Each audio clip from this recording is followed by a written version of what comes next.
Hi నమస్తే రైతులందరికీ agriculture అగ్రామ్ YouTube ఛానల్కి స్వాగతం. ఈరోజు ఇప్పుడే జస్ట్ ఒక అప్డేట్ అయితే రావడం జరిగింది రైతు భరోసాకు సంబంధించి. అది మీకు ఇప్పుడు మన ఛానల్ ద్వారా ఎక్స్ప్లెయిన్ చేస్తున్నాం.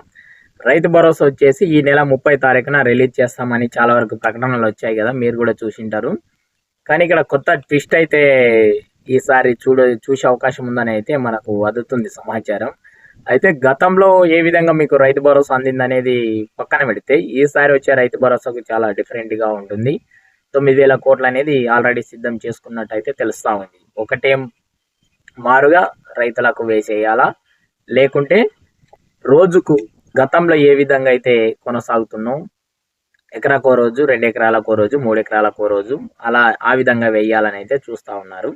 మొత్తానికి ఈ సంవత్సరంలో రైతు భరోసాకు సంబంధించి చాలా వరకు రైతులకు బ్యాడ్ న్యూస్లే ఉన్నాయి. ఎందుకంటే గతంలో కూడా మనకు రైతు భరోసా పూర్తి స్థాయిలో వస్తుందేమో అనుకున్నాం, కానీ రాలేదు. 2 ఎకరాల వరకే ఇచ్చి ఆపేశారు. ప్రస్తుతం ఇప్పుడు దీంట్లో శాటిలైట్ మ్యాప్ అనేది ఇంప్లిమెంట్ చేస్తారని అయితే తెలుస్తూ ఉంది. అది అంటా ఉన్నారు, అది మొదటి స్టార్టింగ్ నుంచి అంటున్నారు, కానీ ఇప్పటికి కూడా అది ఇంప్లిమెంట్ పూర్తి స్థాయిలో కాలేదు. ఈసారి కూడా చేస్తారని తెలియడం లేదు.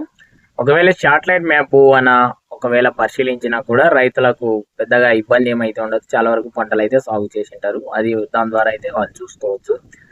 ఇక్కడ గతంలో కేసీఆర్ ఇచ్చిన రైతు బంధుకు ఇప్పుడు రేవంత్ రెడ్డి గారు ఇచ్చే రైతు బంధుకు చాలా డిఫరెంట్గా ఉంది, మీరు క్లియర్గా చూడవచ్చు. అయితే ఈసారి వచ్చే రైతు బంధు 7 ఎకరాల వరకు